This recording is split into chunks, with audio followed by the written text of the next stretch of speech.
So, with Fabio, we bought the Mavic Air, which is a fantastic drone, but unfortunately, we are having this antenna fiddling thing, both of us.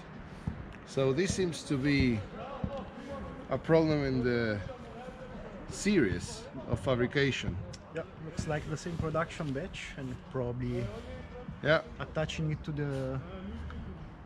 So unfortunately this, I think it's influencing how we fly our drones. So the antennas should face towards the drone, but we can't because they are not maintaining themselves in parallel.